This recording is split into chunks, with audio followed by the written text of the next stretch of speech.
was the day I lost both my hands. On this June day in 1944, someone else's fingers were writing down my words in my diary. But there just weren't any words for many of the things I thought of. I had a lot of time for thinking. I had all day and more of the night than anyone knew. Crazy thinking at first, like remembering a kid's party where they tied my hands behind my back and made me take a bite out of an apple hanging by a string. I thought of the time in the meat market where I worked before the war, when I sliced the tip of my right middle finger and had to get along with my left hand for a week. Just the tip of one finger, yet I was 50% helpless. How would it be now with stumps instead of fingers and palms and wrists? How would it be when I couldn't even handle a cigarette by myself? Then I began to remember stories from civilian days of armless men who learned to paint good pictures with the brushes held between the toes. And back home, I'd heard of a woman without hands who knitted sweaters for the Red Cross with her feet. That wasn't much of a comfort. It was clever, and it was okay if someone's ambition were to paint portraits or knit sweaters with his feet.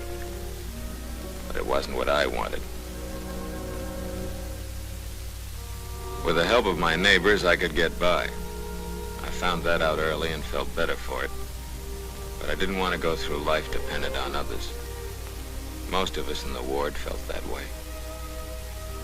Days we'd kid each other and have plenty of laughs, but after lights out, I wasn't the only one who'd stare into the dark, thinking.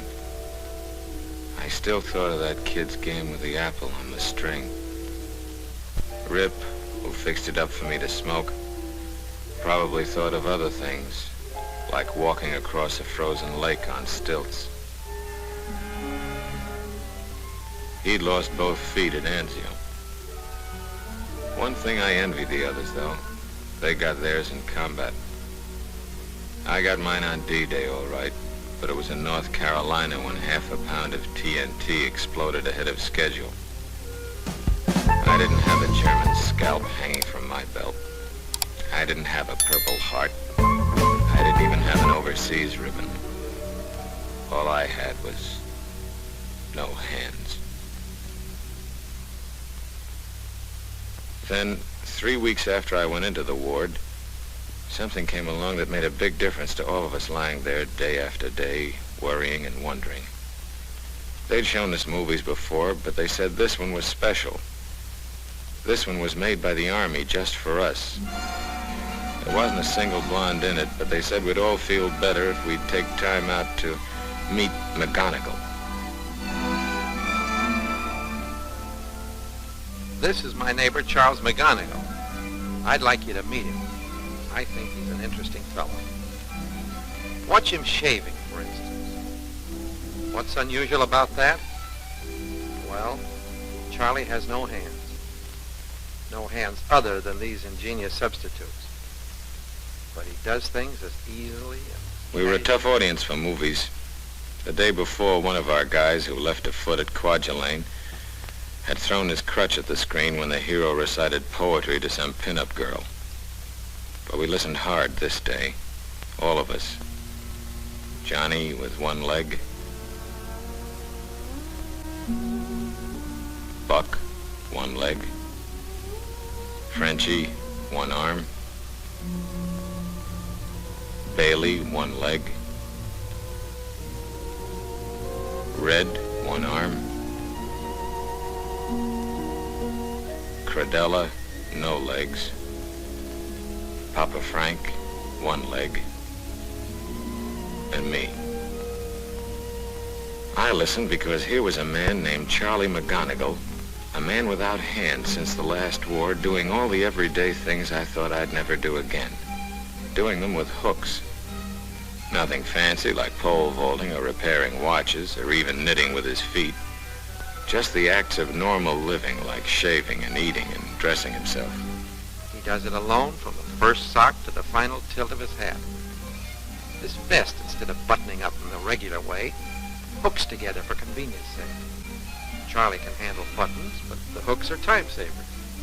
In a world where the tendency has always been to streamline time, there are forecasts to the zipper vest that you and I will be wearing when Hitler and Hirohito are things you talk about only in the past tense, like Dillinger and Model Ts. Even the leg boys seemed encouraged by what they saw on the screen. It showed them what a man could do if he tried. Charlie has none of the characteristics of a Superman.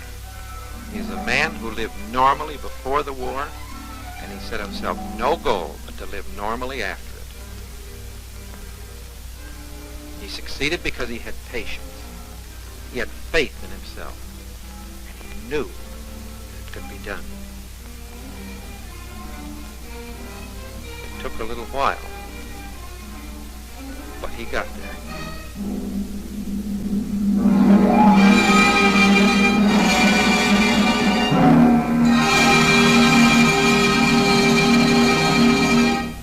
Right then I knew I could get there too.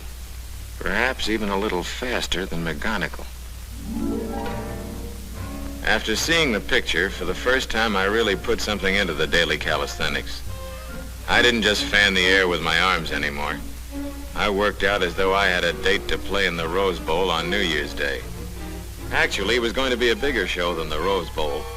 The date I had was with McGonigal's way of living. Place, the normal world. Time, that was a big question mark. I spoke to the doc about it and said I was figuring on about 3 months, like McGonigal. Well, he said, maybe 6. If I'd said 6 months, he'd probably have said maybe 9. That's the way they were in the hospital, cautious. They didn't want to build us up to a letdown. The doc told me to begin toning up in what we called the workshop, which was less of a mouthful than the orthopedic occupational therapy shop. With the cuff attachment, things became easier right away. I wrote the words, "Dear Mother," again. I hadn't done that since June the 5th, 5 weeks before. The writing wasn't as pretty as it used to be, but it could be read, and it was my own. I discovered that I owed a great debt to the man who invented the typewriter, and to the nurses who were patient when I got the keys into a traffic jam. Ping pong helped limber up my arms and shoulders. I couldn't reach the ones on the far outside, but my control was good, and I won more games than I lost.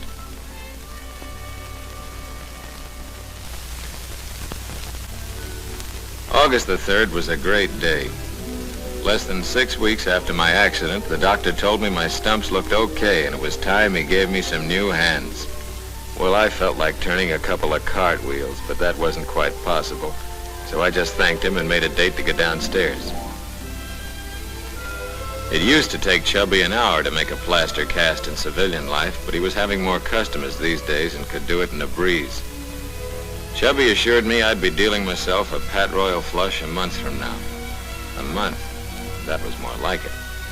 Well, said Chubby, maybe 6 months. Everyone was playing it cozy. There was nothing left to chance with the plastic forearms called buckets. They had to fit snugly with no more tolerance than you'd find in the cylinders of a P-38. The reach had to be just right. Everything had to be just right because these were going to be my new hands. Strong enough to carry a trunk, sensitive enough to thread a needle. Some fellas have dress hands with fingers that would fool anyone when covered with a glove, but there's not much you can do with them except look pretty. I got my prostheses, as they're called, a week after Chubby took the mold, and the doc explained just how to work them. The normal position of the hooks is with the tips together, locked by strong elastic bands. Each hook is opened by a cord which is pulled by moving the opposite shoulder. It had been nearly 6 weeks since I'd held anything under my own control, and that had been half a pound of TNT in North Carolina. I got quite a kick out of holding that pencil. When I came back to the ward, I couldn't help flashing my new hooks. I sure felt cocky. I puffed casually on a cigarette and swaggered as though I'd won the Medal of Honor with oak leaf cluster. I wanted to drink a toast to the world with my own new hands, even if it had to be milk. Boy, was I riding high. No straw for me. It was like catching one in the belly. Maybe the doc's schedule was right, and mine was a lot of optimistic hooey. Instead of trying to run before I could crawl, I started off from scratch, practicing every chance I got. I had to keep adjusting the hooks to find out the best angle and tension for different jobs. I had to develop new muscles and a whole new sense in place of the sense of touch that I'd lost. For instance, it seemed unnatural to have to move my left shoulder if I wanted to do something with my right hand.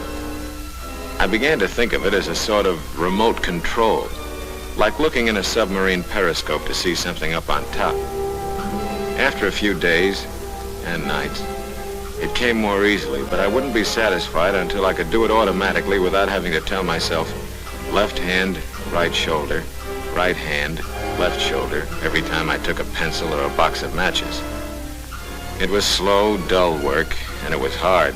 There's no sense pretending it wasn't. But one thing I knew, it wouldn't do any good to cry over a bottle of spilt milk. Things were better in the orthopedic workshop where they dressed up teaching to make it more like a game. The checkers were different shapes and weights, and I didn't win often because the nurse could figure out her next 3 moves while I was making 1. It was a funny feeling coming face to face with gadgets that a child could operate and realizing that I had to learn them all over again. In the first couple of weeks with my hooks, I dialed more numbers than there are Smiths and Joneses in the New York phone book. And they weren't just collect calls either. I dropped enough coins in the fare box of a bus to take me all the way across the country.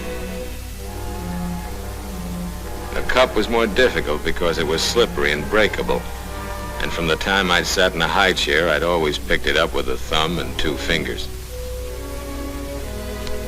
Every time I handled a glass, I thought of a certain bottle of milk, and that saved the War Department plenty of petty cash for breakage. Maybe it wasn't the most exciting work in the world, but they'd rigged it up for our benefit, and every hour a man spent practicing brought him just that much closer to home, which was what the hospital wanted for us. It wasn't all work and no play. They provided us with just about every kind of sport there is, outdoor and in. I would never play basketball at Madison Square Garden, but in the pool I found that I could breeze along because speed in swimming comes as much from the legs as from the arms.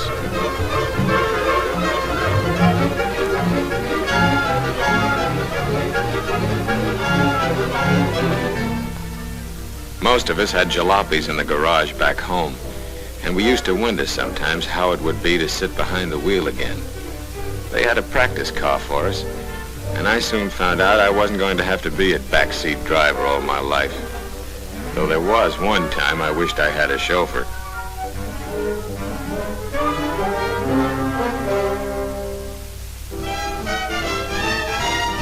I wasn't the only one who was making progress.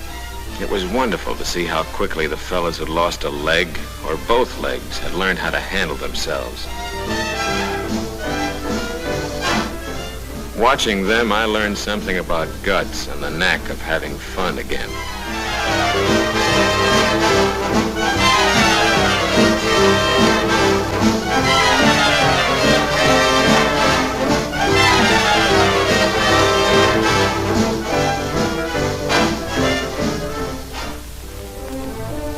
On September the 6th, exactly 3 months after I lost my hands, I got a furlough.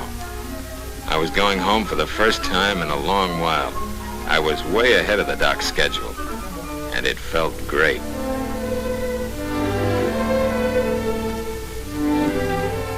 A furlough's a beautiful way to spend a piece of calendar. I was hopped up about it. But something happened on the train that got me unhopped. I spotted a seat. Then I saw who was on the other half of it. And, well, I didn't want to scare her away like Little Miss Muffet.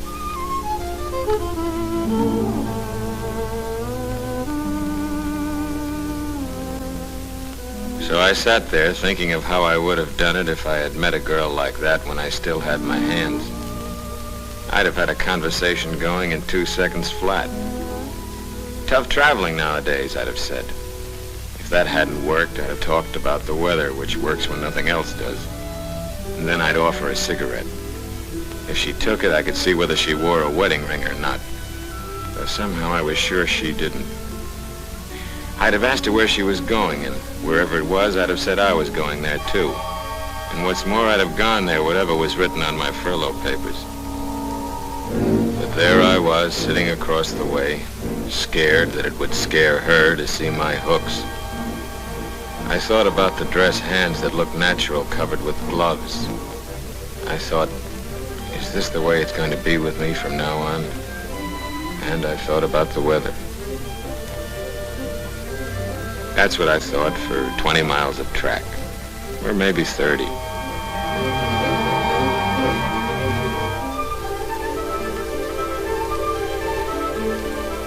Wherever a man's home is, that's where the water is softest. And I never felt so clean in my life as the first day home. It was easy to work up a lather with the sponge gadget Fred Selby next door whipped up in less than half an hour. I had 3 showers that one day. Nothing had changed at home. The grass was in pretty bad shape because Mother wasn't husky enough for the lawnmower, and there aren't many men left in our neighborhood since the war. But I took care of it the first afternoon. Everything else was the same. I don't know how they managed all the food. They must have been saving up points for weeks. By the second day, I wondered if I'd have difficulty fastening my belt, not because of my hooks, but because of those meals.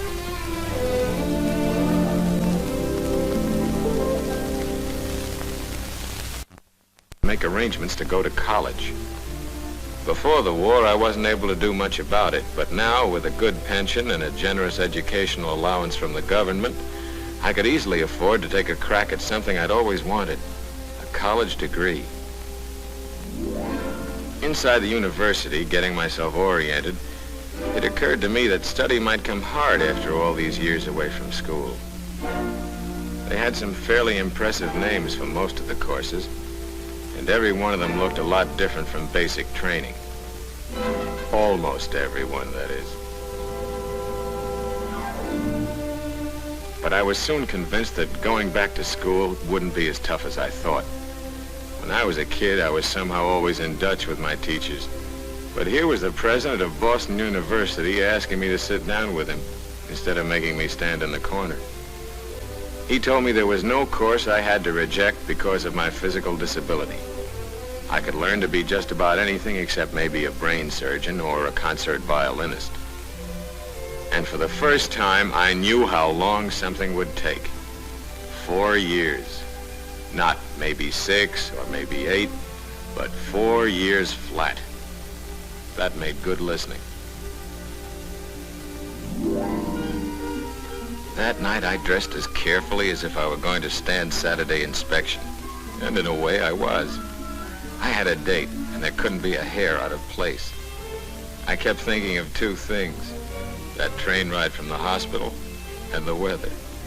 I thought about them so hard, I'd still be getting into my blouse if it hadn't been fitted with those time savers I saw in the McGonigal picture.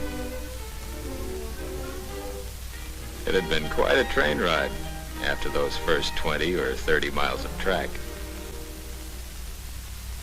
Yes, when you want to meet somebody, whether it's snow or sunshine, whether it's very warm for May or very cool for September, it's the weather that gives you the opening.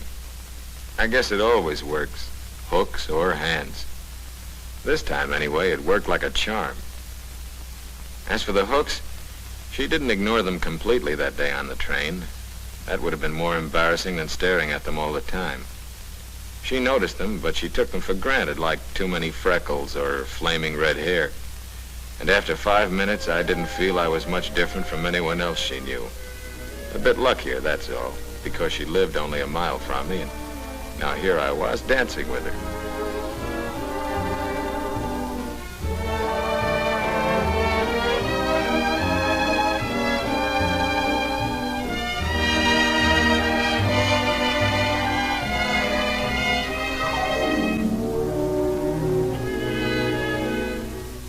I had a swell furlough.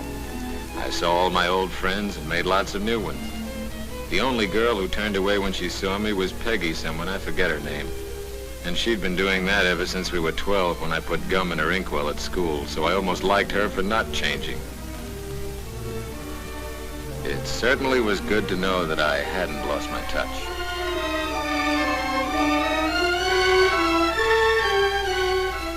And so that night, just a little more than 3 months after I was hurt, I found myself writing, "This is the last entry in my diary because I think a diary is mostly to help remember things in the past. Right now, I'm more interested in the future. And I'm really looking forward to the next 45 years of my life. Or, as the doc would probably say, maybe 80.